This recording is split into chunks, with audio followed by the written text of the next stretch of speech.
Imagine a man who saw the death of stars not as a poetic metaphor, but as a precise mathematical fate. A man who, while still a teenager, dared to challenge the greatest scientific minds of his era and predicted the existence of something so terrifying, so unimaginable that even the universe itself seemed reluctant to reveal it: black holes. This is the story of Subrahmanyan Chandrasekhar, the forgotten visionary whose calculations whispered a cosmic truth long before anyone was ready to believe it. And before we dive deeper into this incredible journey of brilliance, struggle, humiliation, and triumph, make sure you subscribe to the channel Pioneers in the Dark and turn on notifications. Because here we uncover the stories of the scientists history tried to forget, the minds who walked into the unknown so we could understand the universe we live in. Now, let us begin our descent into the world of a young prodigy who saw the end of stars from the deck of a ship crossing the ocean. The year was 1930, and an 18-year-old Chandrasekhar was traveling from India to England to begin his graduate studies at Cambridge. The ocean stretched endlessly around him, but his mind was somewhere far more distant, inside the hearts of dying stars. Immersed in the revolutionary ideas of quantum mechanics and Einstein's relativity, he began scribbling equations that no one else had thought to combine. What happens, he wondered, when a star runs out of fuel? At the time, scientists believed that every star, regardless of mass, would end up as a white dwarf, an incredibly dense but stable stellar remnant. But Chandrasekhar wasn't convinced. He saw a problem no one else saw, a contradiction in the physics. So he did the unthinkable. He re-examined the entire fate of stars from scratch, with nothing but a notebook, a pencil, and the waves beneath him. He discovered something that would shake astrophysics to its core. His calculations revealed a cosmic boundary, a limit beyond which a star could not remain a white dwarf. If its mass exceeded roughly 1.4 times the Sun, something far more dramatic had to happen. It would collapse, not gradually, not gently, but catastrophically, collapsing under the immense pull of its own gravity, squeezing matter to unimaginable densities. The universe, he realized, was capable of producing objects so dense, so powerful, that nothing, not even light, could escape their grasp. Today, we call this the Chandrasekhar Limit, the threshold that decides the fate of stars. But when he first proposed it, the world was not ready. Imagine being a young student, standing in a room full of legendary physicists, the people whose books you grew up studying, and confidently presenting a discovery that rewrote the laws of stellar evolution. Now imagine that instead of applause, you're met with laughter, dismissal, open humiliation. This is exactly what happened to Chandrasekhar. When he presented his findings in London, his ideas were publicly attacked by Sir Arthur Eddington, one of the most respected astrophysicists of the time. Eddington did not just disagree, he mocked the entire idea, suggesting that Chandrasekhar's predictions of collapse were absurd, unphysical, impossible. For the scientific community of the 1930s, the thought of a star collapsing into a point of infinite density seemed like science fiction, and so the world ignored him. For decades, imagine that, one of the greatest scientific predictions of the 20th century dismissed because it was too bold, too radical, too strange to accept. But the universe does not care about human pride. The universe keeps its secrets, and black holes were one of them. Yet Chandrasekhar refused to be defeated. Instead of abandoning his work, he doubled down. He turned humiliation into fuel. He shifted his focus to other areas, becoming a master of multiple fields: hydrodynamics, radiative transfer, stellar structure, and eventually, the physics of black holes themselves. Over the years, his work built the mathematical scaffolding that later scientists would use to prove that black holes were not fantasies. They were real. They were everywhere. And they were born exactly the way Chandrasekhar predicted. Decades later, when the world finally caught up to his genius, when observational astronomy and general relativity matured enough to confirm the existence of black holes. Chandra was no longer a dismissed student, but a revered figure. His once revealed limit became one of the most fundamental principles in astrophysics. In 1983, more than 50 years after that humiliating debate, he received the Nobel Prize in physics. Not as a reward for a new discovery, but as a long-delayed acknowledgement of truth. Today, every time astronomers detect a gravitational wave from colliding black holes, every time we observe a massive star going supernova, every time we map the invisible engines at the cores of galaxies, we are standing on the foundation Chandrasekhar built. His equations are written into the universe itself. His story is not just about science, it is about courage. The courage to challenge authority. The courage to follow the math even when the world says you're wrong. The courage to see what others refuse to see. And most of all, it is the courage to endure the darkness long enough for the universe to reveal its light. Chandrasekhar predicted black holes before anyone believed in them. He imagined the unimaginable, and he never backed down. This is the legacy we explore today. The story of a man who listened to the stars and heard them collapsing into silence. Stay with us, because what comes next will reveal not just how Chandrasekhar changed astrophysics, but how he reshaped the very way we understand the life and death of the cosmos itself. What makes Chandrasekhar's story even more astonishing is not just the brilliance of his calculations, but the sheer force of opposition he faced from a scientific community that wasn't yet ready to accept the universe as it truly is. After Eddington's public takedown, Chandra found himself stranded between truth and tradition, the truth he could prove mathematically, and the tradition guarded fiercely by the giants of his field. For a young scientist, this should have been career-ending. Most would have retreated, reshaped their theories, or chosen a safer path. But Chandrasekhar possessed a quiet, relentless kind of courage. Instead of abandoning his work, he turned his attention to expanding his understanding of stars in every direction possible. His mind became a laboratory where quantum mechanics, relativity, and thermodynamics collided to reveal new insights about the cosmos.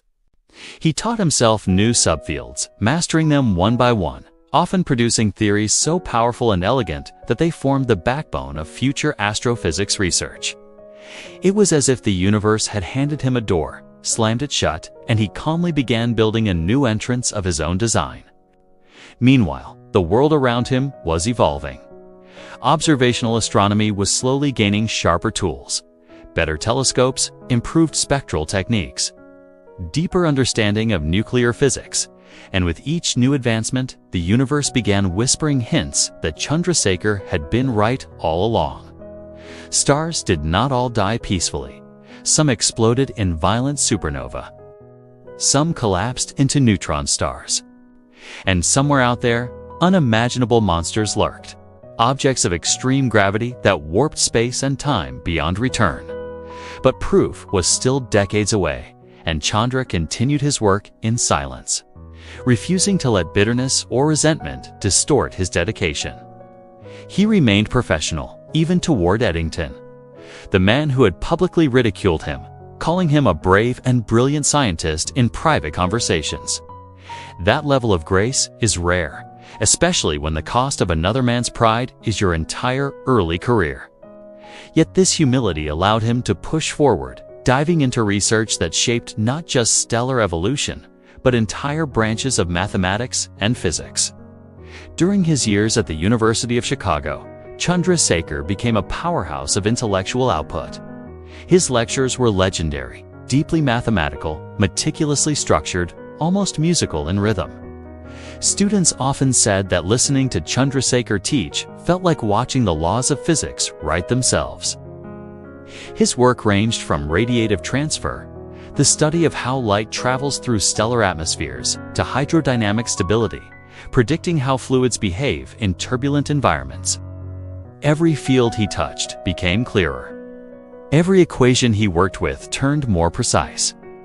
It was as if his mind demanded order from chaos, taking the most complicated phenomena in the universe and reducing them into beautifully structured ideas. But even as he expanded his influence, the black hole question still lingered in the background. He had predicted them. The math supported them. And yet, many scientists still viewed them as exotic anomalies, strange consequences of Einstein's equations that probably didn't exist physically. Then came the turning point. In the mid-20th century, new evidence began to emerge. Objects with enormous gravitational pull that emitted intense X-rays. Pulsating stars with incredible density and radio sources that defied explanation. Astronomers were puzzled, but Chandrasekhar recognized the signs instantly. The universe was revealing what he had seen decades earlier on that quiet ship journey to England. Stars could collapse beyond the white dwarf stage. They could fall past the neutron star state. And beyond that was the point of no return, the creation of a black hole. These observations didn't just validate his work, they revived it. Suddenly, Chandrasekhar became a central figure in black hole mathematics. His book, The Mathematical Theory of Black Holes, remains one of the most rigorous and respected works in theoretical astrophysics. It is still used by researchers today because of its precision and depth. It was Chandra's final masterpiece, an intellectual monument carved out of equations, just as powerful and enduring as the cosmic objects it described. But the recognition he deserved came slowly, almost reluctantly. For years, the Nobel Committee overlooked him. Scientists cited his discoveries, used his calculations, built entire theories on his work. Yet Chandrasekhar himself remained in the shadows. It was only in 1983, more than half a century after he first proposed the idea, that he was finally awarded the Nobel Prize in Physics. Not for something new, not for something fashionable, but for the very discovery that had once made him a target of ridicule. The Chandrasekhar Limit, a concept that had shaken astrophysics to its core, now stood as one of the most fundamental principles in modern astronomy. It explains why stars explode, why neutron stars exist, why black holes form. It is the rulebook for stellar death, and it came from the mind of a young student who dared to combine relativity with quantum mechanics when no one else thought to do so. Even after receiving the Nobel Prize, Chandrasekhar remained a humble researcher. He continued teaching, writing, and exploring new questions until his final years. He never presented himself as a genius or a prophet. He saw himself simply as a vessel for the equations that the universe allowed him to uncover.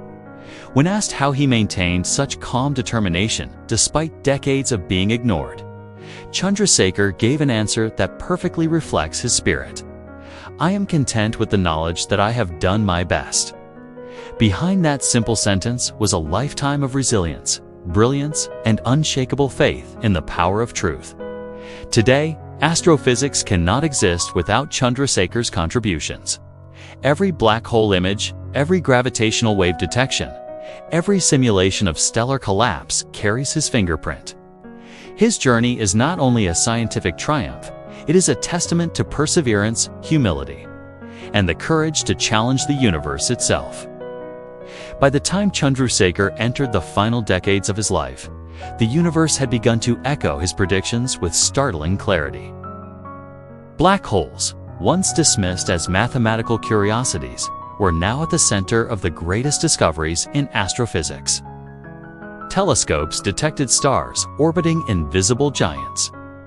X-ray observatories picked up the screams of collapsing matter. Radio astronomers mapped quasars powered by supermassive black holes billions of light years away. And every observation whispered the same truth. Chandrasekhar had been right from the very beginning. But for Chandra, vindication was never the point. He cared less about being right and more about understanding the profound harmony encoded within nature. To him, physics was not a ladder to fame, it was an art form. Each equation, each derivation, each diagram was a stroke on the canvas of reality, revealing a universe governed not by chaos, but by elegant and unbreakable laws. In his later years, he often spoke about the aesthetic dimension of science, the idea that the universe is not just comprehensible, but beautiful. And nowhere was this beauty more evident than in the mathematical structure of black holes. They were not simply cosmic monsters. They were solutions of staggering symmetry, carved from Einstein's equations like sculptures from infinite space. Chandrasekhar compared them to the finest creations of nature's imagination. To study them, he believed, was to glimpse the deep calm at the heart of the cosmos. Yet the universe had one final tribute for him.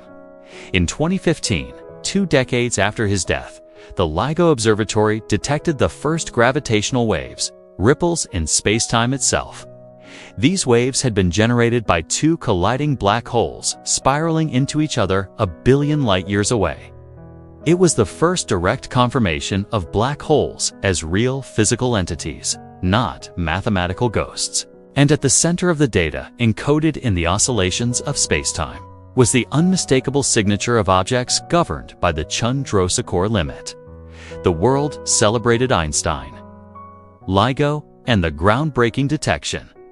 But in the quiet background of this triumph stood the shadow of a man who had predicted the entire life cycle of massive stars when he was only 19 years old. Even the first ever image of a black hole, released in 2019, carried his legacy. The glowing ring around the void, the shape of the event horizon, the behavior of matter at the brink of oblivion, all connected back to Chandrasekhar's equations. It was as if the universe itself had waited patiently for generations, gathering evidence, collecting signals, and then finally turning to humanity to say, he was right. He always was. But the most profound part of Chandrasekhar's story is not the vindication. It is the lesson he leaves behind. His life reminds us that truth is often born in solitude, nurtured in resistance, and proven only through perseverance. He teaches us that ideas worth fighting for rarely earn immediate recognition, that great discoveries often begin with a single mind daring to look where no one else is willing to look, that science progresses not by comfort, but by the courage to challenge authority. Chandrasekhar stood against one of the most influential astronomers in history and lost. But he did not let the defeat define him. Instead, he turned adversity into momentum, forcing himself to grow, explore, and expand until the universe itself became his canvas. His humility in the face of hostility, his patience across decades of silence, and his unwavering commitment to truth make him one of the most extraordinary scientists ever to live. And yet, his name remains far less known than the concepts he discovered. We remember black holes, but forget the man who helped reveal them. We celebrate modern detections, but overlook the lonely calculations done on a steamship by a young student with a notebook and a dream. Chandrasekhar's story is not just scientific history. It is human history. It is the story of what happens when intellect meets integrity, when brilliance meets resilience, when curiosity refuses to bow to authority. Every breakthrough in modern astrophysics, from supernova simulations to gravitational wave astronomy, stands upon the foundation he built. And his legacy serves as a powerful reminder that the universe often rewards those who dare to see beyond the limits imposed by others. Today, when we picture a black hole, its event horizon, its unstoppable pull, its silent hunger, we are looking directly into Chandrasekhar's imagination. When we hear gravitational waves echo through detectors, we are hearing the cosmic consequences of his equations. When we see stars die in spectacular explosions, we are witnessing the threshold he calculated, the limit that bears his name. He gave humanity the mathematics to understand how the universe destroys and creates, collapses and expands, ends and begins. In a very real sense, Chandrasekhar didn't just study the cosmos, he rewrote its story. And now, as we close this chapter, I want you to reflect on just how rare figures like Chandrasekhar truly are. Scientists who reshape our understanding of existence, minds who push through doubt, ridicule, and resistance to reveal deeper truths. Pioneers whose work becomes the backbone of entire fields. These stories, the quiet battles, the forgotten geniuses, the minds who dared to see further, are exactly why this channel exists. And if you've stayed with me to this moment, then you're one of the people who understands why these stories matter. Which is why I need to ask you one simple thing. If you want more hidden histories like this, more journeys into the minds of the forgotten scientists who shaped our world, more deep, cinematic explorations into the mysteries of space, time, and humanity, then now is the moment to act. Subscribe to the channel, hit the like button, share this video with someone who loves the unknown. Your support doesn't just help the channel, it helps preserve the stories of brilliant minds who deserve to be remembered. Because their voices shaped our understanding of the universe, and it's on us to make sure their stories never fade. So go ahead, subscribe, like, share, and join me on the next journey into the shadows of science, where forgotten pioneers are finally brought into the light.